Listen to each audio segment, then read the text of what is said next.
கார்த்திக், சரவணா, நீங்க 2 பேரும் லஞ்ச ஒழிப்புத்துறைக்கு நாங்க போன் பண்ணல அப்படின்னு கடவுள் மேல சத்தியம் பண்ணி இந்த கற்பூரத்தை அணைங்க. ஐயா, நீங்க பெத்த பிள்ளைங்க மேல சந்தேகப்படுறீங்களா? இளவஞ்சி, விசாரணைன்னு வந்துட்டா பொண்டாட்டி புள்ளங்கிற பாகுபாடே இருக்கக்கூடாதுமா. ஐயா, நீங்களே சந்தேகப்பட்டா மத்தவங்க சந்தேகப்பட மாட்டாங்க.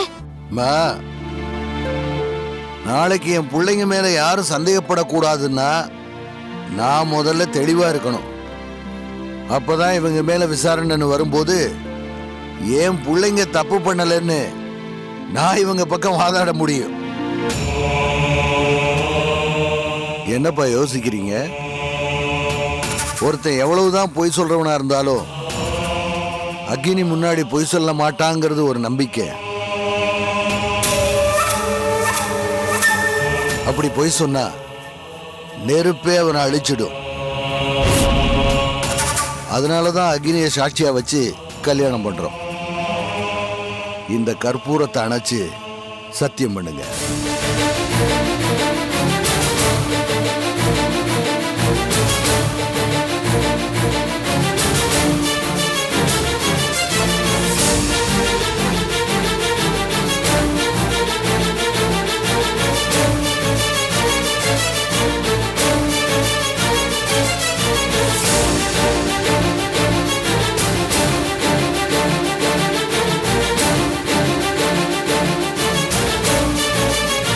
சத்தியம் பண்ணுங்க.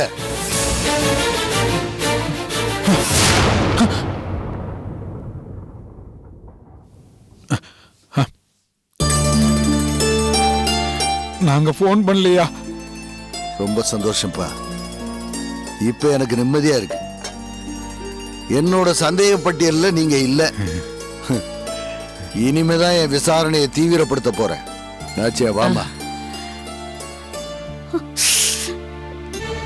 என்னங்க, கையை கட்டுங்க. ஐயோ, உங்க 2 பேருக்கும் இதுல சம்பந்தம் இல்ல தானே?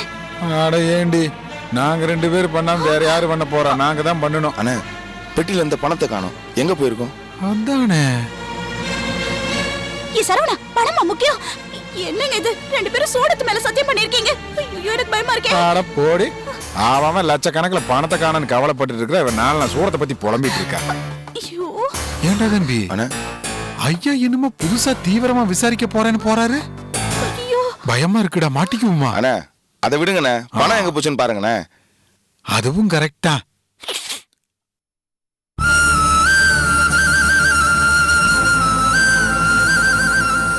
என்னங்க இது அநியாயமா இருக்கு? நீங்களும் 30 வருஷமா கலெக்டர் உத்தியோகம் பார்த்திருக்கீங்க. ஆனா இப்படி ஒரு அபாண்டமான பழி நமக்கு வந்ததே இல்லைங்களே. இது வரைக்கும் நல்ல பேர் தான் நாம சம்பாதிச்சிருக்கோம். பணம் சம்பாதிக்கணும்னு நாம ஒரு நாள் கூட நினைச்சது இல்லையேங்க. நம்ம பிள்ளையையும் நாம அப்படிதான் வளர்த்திருக்கோம். ஆனா இப்ப என்ன நடந்திருக்குன்னு யோசிச்சு பாருங்க. கற்பகம், நம்ம பையனை பத்தி நமக்கு தெரியாதா? டிபார்ட்மெண்ட்டுக்கு தெரியும், பப்ளிக்கு தெரியும். அப்புறம் ஏன் கவலைப்படுற? இது பார், பொது வாழ்க்கையில் இதெல்லாம் சகஜம். மனசு போட்டு குழப்பிக்காத. இல்லைங்க, என்னைக்கு நம்ம புள்ள உத்தியோகம் பார்க்க ஆரம்பிச்சானோ அன்னையில இருந்து ஒரு அவச்சொல்லும் இல்லாம எல்லாரும் பாராட்டுற மாதிரி தான் நடந்திருக்கான். இந்த ஊருக்கு வந்த பிறகுதான் இப்படி எல்லாம் நடக்குது. இது பாரு, ஊர் என்ன பண்ணும்? எல்லா ஊர்லயும் நல்லவனும் இருக்கிறான், கெட்டவனும் இருக்கிறான். இது பாரு, கலெக்டர் உத்தியோகம் என்ன சாதாரண உத்தியோகமா? எவ்வளவோ பிரச்சனைகள் இருக்கும். எவனோ ஒருத்தன் பொறுப்புலாம் இது மாதிரி பண்ணிட்டான். இதெல்லாம் கண்டுக்காம விட்டுருமா? இல்லைங்க, ஐயா கொடுத்த பெட்டியில லஞ்ச பணம் இருக்குன்னு போன் பண்ணிருக்கான். அவர் மேல பழி போடுற அளவுக்கு யாருக்குங்க தைரியம் இருக்கு? விரோதிங்க வெளியில எங்கேயும் இல்லைங்க, ஐயாவோட வீட்டுக்குள்ளேயே இருக்கலான்னு எனக்கு சந்தேகமா இருக்குங்க.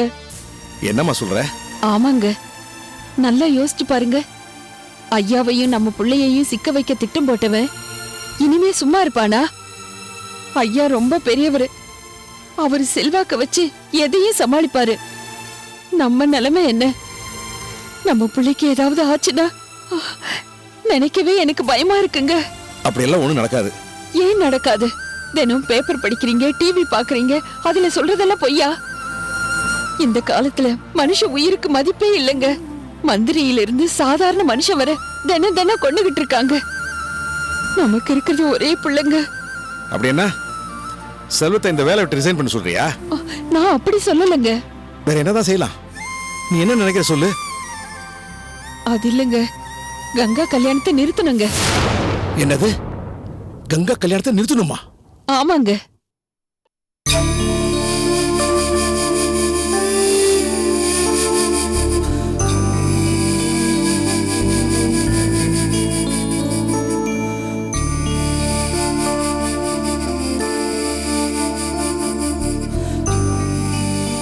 நீங்க சொல்றத பார்த்தா உங்களையும் கலெக்டரையும் லஞ்ச வழக்குல மாட்டி விட பிளான் பண்ணிருக்காங்க. அப்படிதானப்பா? ஆமாம்மா, நடந்திருக்கிற சம்பவமும் லஞ்ச ஒழிப்புக்காரங்க வந்ததையும் பார்த்தா அது திட்டமிட்ட செயலா தான் தெரியுது. அப்பா, அண்ணனுங்க தந்த பெட்டிய நீங்க பழனி மாணிக்கத்துக்கிட்ட இருந்து வாங்கிட்டு போயிருக்கீங்க. அதுல லஞ்ச பணம் இருக்குன்னு விஜிலன்ஸ்க்கு போன் போயிருக்கு. ஆனா பெட்டியில பணம் இல்ல. அப்ப எதுக்காக தகவல் கொடுத்திருப்பாங்க? யார்ப்பா இப்படி பண்ணிருப்பாங்க? அதாம்மா எனக்கும் ஒன்றும் புரியல. அப்பா, ஒரு விஷயம் மட்டும் தெளிவா தெரியுதுப்பா. எனக்கும் கலெக்டருக்கும் கல்யாணம் நடக்க கூடாதுன்னு தான்ப்பா யாரோ இந்த மாதிரி பண்ணிருக்காங்க. மா, உன் கல்யாணத்தை தடுக்க எவனுக்கும் தைரியம் இல்லம்மா. அப்படி தைரியம் இருக்கிறவனே முன்னாடி வந்து நிக்க சொல்லு, ஒரு கை பாக்குறேன். அப்பா, நீங்க அண்ணனுங்களை கேட்டீங்களா? கேட்டம்மா, லஞ்ச ஒழிப்பு துறைக்கு நாங்க போன் பண்ணலன்னு சத்தியம் பண்றாங்கம்மா. ஏன்பா, கலெக்டர் சாருக்கு வேண்டாதவங்க யாராவது போன் பண்ணிருப்பாங்களா? அவர் என்ன சொன்னாரு? அந்த தம்பிக்கும் ஒரே அதிர்ச்சியா போச்சுமா. ஏன்பா, கல்யாண நேரத்துல இந்த மாதிரி சம்பவம் நடந்து போச்சேன்னு கலெக்டர் வீட்ல ஏதாவது பிரச்சனை வருமாப்பா? நீ நினைக்கிறது மாதிரி இல்லம்மா. எனக்கு இப்படி ஆகி போச்சேன்னு அவங்க தான் ரொம்ப வருத்தப்படுவாங்க. எனக்கு என்ன வருத்தம்னா கலெக்டர் தம்பி இப்படி ஆகி போச்சேன்னு தான். சரி சரி, இதை உங்க அம்மா கிட்ட சொல்லிடாதீங்க, அவ ரொம்ப பயந்து போடுவா. என்னைக்கு நாம கங்காவுக்கும் நம்ம பிள்ளைக்கும் கல்யாண ஏற்பாடு பண்ணோமோ அன்னையில இருந்து இன்னைக்கு வரைக்கும் பல எதிர்ப்புகள் எத்தனையோ ரூபத்துல வந்துகிட்டு இருக்குங்க. எல்லாம் போக போக சரியா போயிடும்னு நினைச்சேன். ஆனா இந்த அளவுக்கு கொண்டு வந்து விட்டுருக்கு. அத நினைச்சா என்னால் நிம்மதியா தூங்க கூட முடியலங்க. இது இதோட நிக்காதுங்க. இது எதுல போய் முடியுமோ தெரியலங்க. வேண்டாங்க, நீங்க ஐயாவுக்கு போன் பண்ணி சொல்லிடுங்க. கற்பகம், கல்யாண ஏற்பாடுகள் நடந்துட்டு இருக்குது. இப்ப போய் திடீர்னு சொல்ல முடியுமா? சொல்லிதானே ஆகணும். இத நம்ம பையனுக்காக மட்டும் சொல்லலங்க. பாவங்க அந்த கங்கா, அவ வாழ்க்கையும் நல்லா இருக்கணுங்க. அதுக்காக தாங்க நான் சொல்றேன். இது பாருமா, அவன் எனக்கு உயிருக்கு உயிரான நண்பன். என்னை பத்தி என்ன நினைப்பா? இத பாருங்க, உங்க 45 வருஷ நட்பை பாக்காதீங்க. நம்ம பையன் கங்காவை விரும்புறாங்கிறதையும் பாக்காதீங்க. அவங்க 2 பேர் வாழ்க்கையும் நல்லா இருக்கணும்னா இந்த கல்யாணம் நிக்கணுங்க. தயவு செஞ்சு நான் சொல்றத கேளுங்க. ஐயாவுக்கு போன் பண்ணி சொல்லுங்க. கற்பகம், நான் என்ன சொல்ல வரேன்னா, இப்ப நீங்க சொல்றீங்களா இல்ல நான் சொல்லட்டுமா? நான் என்ன சொல்லிக்கிறேன், நீ போ. சரிங்க.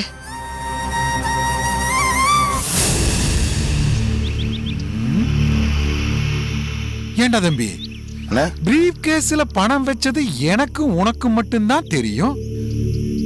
அப்படி இருக்கிறப்ப ஐயா கலெக்டர் கிட்ட பிரீஃப் கேஸ் கொடுக்கும்போது அதுல பணம் இல்லையே, அந்த பணம் எங்க போச்சு? அதான் எனக்கும் புரியல. நம்ம பண்ணி மாணிக்கத்திட்ட பெட்டி கொடுக்கும்போது நம்ம கண்ணு முன்னாடியே ஐயா அதை அவங்ககிட்ட இருந்து வாங்கிட்டாரு. ஒருவேளை அதுல பணம் இருக்கிற விஷயம் ஐயாவுக்கு தெரிஞ்சிருக்குமோ? ஆட நீ வேற ஏண்டா. அப்படி இருந்தா ஐயா இந்நேரம் நம்மளை வெட்டி போட்டிருக்க மாட்டாரு. இந்த மாதிரி பொறுமையா விசாரிச்சிருக்க மாட்டாரா? பிரீஃப் கேஸ்ல வச்ச பணம் எங்கடா போயிருக்கு?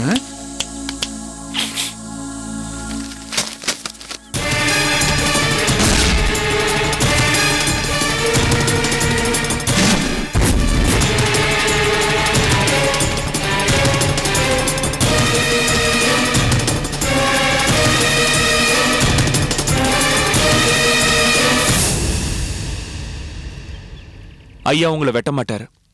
ஏன்னா நீங்க தான் பணம் வச்சீங்கன்னு அவருக்கு தெரியாது. என்ன விளையாடுறியா? நாங்க இப்ப பிரீஃப் கேஸ்ல பணத்தை வச்சோம். இனிமே நேர்ல பார்த்த மாதிரி பேசுற. வீணா எங்க மேல பழிய போடாத. எங்க பிரச்சனையிலையும் தலையிடாத. இது உங்க பிரச்சனை இல்ல மாமா, கங்காவோட பிரச்சனை. கங்கா விஷயத்துல நீங்க தலையிடுறத நிறுத்தினீங்கன்னா நான் உங்க விஷயத்துல தலையிடுறத நிறுத்திடுறேன். நான் நினைச்சிருந்தா ஐயா கிட்ட உங்களை போட்டு கொடுத்துருப்பேன். நீங்க என் மாமா பிள்ளைங்களாச்சே. அதுலயும் நீங்க என் தங்கச்சி புருஷங்கிறதுனால உங்களை சும்மா விட்டுட்டேன். இல்லன்னா நடக்கிறத வேற. ஏய், சும்மா நிறுத்துறா. எங்க மேல வீணா பழிய போட்டுட்டா அதை எங்க ஐயா நம்பிடுவாரா? ஐயா ஆதாரம் இல்லாம எதையுமே நம்ப மாட்டார். ஆதாரத்தை வச்சுக்கிட்டு தான் பேசுறேன். அதுக்கு சாட்சி பழனி மாணிக்கம் சித்தப்பா தான். சித்தப்பா வாங்க.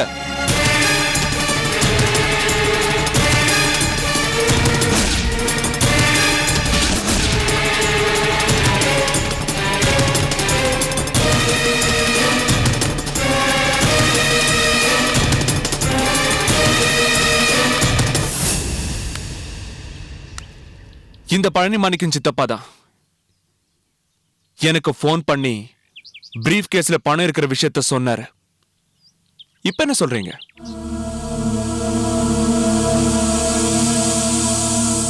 பழனி சித்தப்பாவை பார்த்து அப்படியே அதிர்ச்சியா நின்னுட்டீங்க. இங்க பார் ஜெயச்சந்திரா, அந்த பெட்டியில ஃபைல் மட்டும் தான் நாங்க வச்சோம். இந்த பழனி மாணிக்கு தான் அதுல பணம் வச்சிருப்பான்னு நினைக்கிறேன். அட பாவீங்களா, இப்படி கையுங்களமா பிடிச்ச பிளேட்டை மாத்துறீங்களே. நான் கேட்காமலே என்ன கூப்பிட்டு வேலை கொடுக்கும்போது என்னடா இது ஆட்டோ குளிப்பாட்டி சந்தனம் எல்லாம் பூசுறாங்களேன்னு சந்தேகம் வந்துச்சு. அதனாலதான் உங்களை நான் நல்லா கவனிச்சுட்டு வந்தேன். நீங்க பெட்டியில பணத்தை வச்சு என்னையும் கலெக்டரையும் மாட்டி விட திட்டம் போட்டதை நான் கேட்டேன். சரி, நீங்க பணத்தை கொடுத்தா போற வழியில பணத்தை அடிச்சலான்னு நான் முடிவு பண்ணேன். ஆனா எதிர்பாராத விதமா என் கையில இந்த பெட்டியை ஐயா வாங்கிட்டாரு. எங்க உங்க திட்டம் நிறைவேறி ஐயாவும் கலெக்டர் மாட்டிக்கிறாங்களோன்னு பயந்தேன். அப்பதான் ஒரு யோசனை வந்து ஜெயச்சந்திரனுக்கு போன் பண்ணேன்.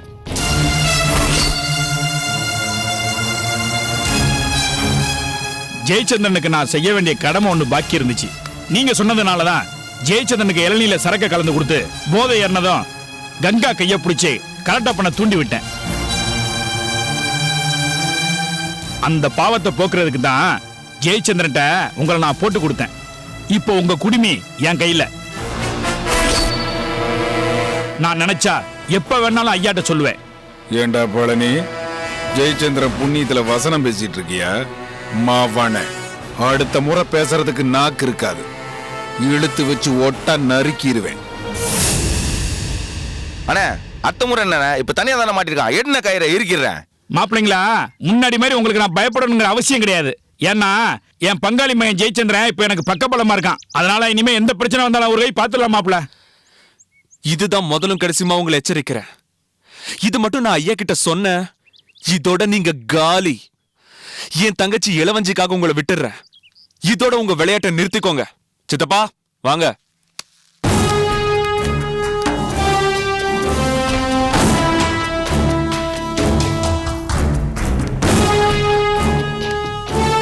அண்ணா, இவனுக்கு 2 பேருக்கும் உண்மை தெரிஞ்சு போச்சு. ஐயாக்கும் தெரிஞ்சிருமோன்னு எனக்கு பயமா இருக்கு. பயப்படாதடா தம்பி, ஜெயச்சந்திரன் நமக்கு பிரச்சனை இல்லை. ஆனா நீ சொன்ன மாதிரி இந்த பழனி விவகாரமான ஆள் தான். அவனை ஏதாவது ஒரு பிரச்சனையில மாட்டி விட்டு அவனை நம்ம கைக்குள்ளேயே வச்சுக்கணும். அவன் நிம்மதியாவே வாழக்கூடாதுடா.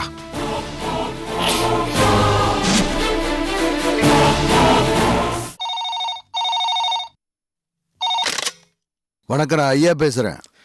ராஜா, நான் ரத்னவேல் பேசுறேன்ப்பா. ரத்னவேல் எப்படி இருக்க சொல்லுப்பா. நான் நல்லா இருக்கிறேன்.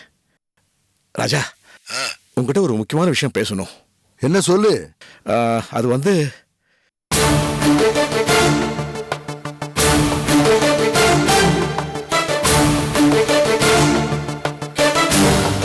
ஹலோ ஹலோ ஹலோ, என்னப்பா இது? ஏன் அவசரப்பட்டு இந்த முடிவு எடுத்தீங்க? நீங்க சொல்லியிருந்தீங்கன்னா என்ன ஆயிருக்கும்? என்னம்மா இது? ரத்னவேலு ஏதோ முக்கியமான விஷயம் பேசணும்னு சொன்னா பேச மாட்டேங்கிறா. Hello Rathnavelu. Hello hello hello ஐயா, நான் தான் செல்வகண்ணன் பேசுறேன். சொல்லுங்க தம்பி, எப்படி இருக்கீங்க? ரத்னவேலு பேசிக்கிட்டு இருந்தா அப்புறம் பேசலையே. அதான் ஐயா, அந்த லஞ்சப்பணம் விஷயமா அப்பா கேட்கணும்னு நினைச்சாரு. நான் தான் எங்கிட்ட கொடுக்க பண்ண போனை வாங்கிட்டேன் ஐயா. அதுவா? சரி தம்பி, சரி தம்பி. நான் அது விஷயமா விசாரணை பண்ணிட்டு தான் இருக்கேன். வேற ஒண்ணும் இல்லையா. நான் கூட இப்போ கங்கா கிட்ட அதை பத்தி தான் பேசிட்டு இருந்தேன். அப்பா ஆ? நான் அவர்கிட்ட கொஞ்சம் பேசணும். கொஞ்சம் இருக்கு தம்பி. கங்கா பேசணுமா? கொடுங்க ஐயா. இந்தம்மா பேசு. சாரு வாமா. ஹலோ. சொல்லுங்க. இல்ல, நான் உங்களை கொஞ்சம் தனியா சந்திச்சு பேசணும். பேசலாமே. நாளைக்கு ஃபோன் பண்றியா? சரிங்க.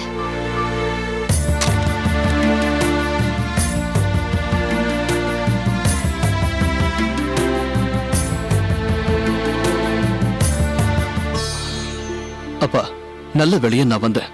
இல்லனா நீங்க போன்ல பேசி குழப்பிருப்பீங்க. ஐயா ரொம்ப சங்கடப்பட்டிருப்பாரு. அம்மா சொன்னாங்கன்னா நீங்க உடனே போன் எடுத்து பேசுறதா? என்னப்பா பண்ண சொல்ற? ஏதோ நல்ல நேரம், பெட்டியில பணம் இல்ல. பெட்டியில பணம் இருந்தா நீ என்ன பண்ணிருப்ப? உன்னை அரெஸ்ட் பண்ணிருப்பாங்க. என்னால இதெல்லாம் தாங்க முடியாதுப்பா. அதுக்காக இந்த சம்பந்தம் வேணான்னு போன் பண்ண போறீங்களா? பார்ப்பா, இத்தோட இதை விட்டுருவாங்கன்னு நினைக்கிறியா? இதோட பெருசா ஏதாவது பண்ணிட்டா? அப்பா, அத பத்தி நீங்க ஒண்ணும் கவலைப்படாதீங்க. நான் பாத்துக்கிறேன். ஐயா கிட்ட நீங்க ஏதாவது சொல்லியிருந்தீங்கன்னா அதான் சங்கடமாயிருக்கும். டேய், என்கிட்ட சொல்ற பதில உங்க அம்மா கிட்ட போய் சொல்றா. அவன் மன நிம்மதி இல்லாம இருக்கிறா. போய் சொல்லு.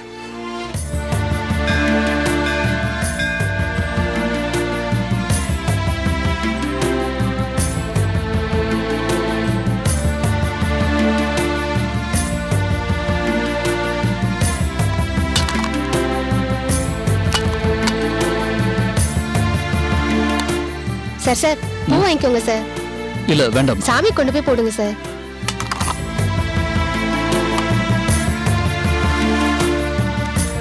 ஏன் சார்பா, நீங்களே சாமி கொண்டு போய் பூவை போட்டுருங்க. சரிங்க சார்.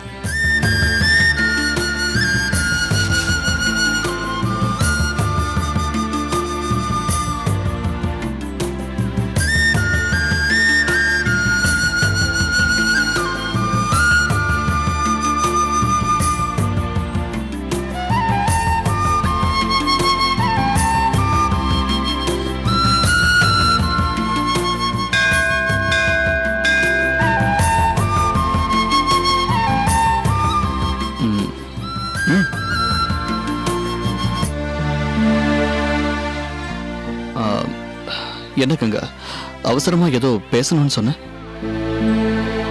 நான் கேள்விப்பட்டதெல்லாம் உண்மையாங்க? ஐயா வந்து எங்க கிட்ட சொன்ன உடனே நான் ரொம்ப பதறி போயிட்டேங்க. ஆமா கங்கா, முதல்ல இது யாருக்கும் தெரிய வேண்டாம்னு தான் நானும் ஐயாவும் முடிவு பண்ணியிருந்தோம். அதான் யார்கிட்டையும் சொல்லல. சரி, உங்களை மாட்டி விட முயற்சி பண்ணவங்க யாருன்னு நீங்க கண்டுபிடிச்சிட்டீங்களா? கண்டுபிடிச்சிட்டேன். ஆனா அத வெளியில சொல்ல முடியாத ஒரு சூழ்நிலை. குற்றவாளி யாருன்னு தெரிஞ்சிருந்தோம் அதை மறைக்கிறது குற்றம் இல்லையா? குற்றம்தான். இந்த விஷயத்த நம்ம கல்யாணம் முடிஞ்சதுக்கு அப்புறம் சொல்லணும்னு தான் நினைச்சேன். ஆனா இப்ப நீ கேட்டுட்ட. உண்மையான குற்றவாளி யாருங்கிறத முதல்ல நான் ஐயா கிட்ட தான் சொல்லணும். ஆனா இப்ப ஐயா உடம்பு இருக்கிற சூழ்நிலையில உண்மை தெரிஞ்சா அது அவருக்கு நல்லதில்ல. சரி, இப்ப உங்ககிட்ட சொல்றேன். என்ன லஞ்ச ஊழல்ல சிக்க வைக்க முயற்சி செஞ்சவங்க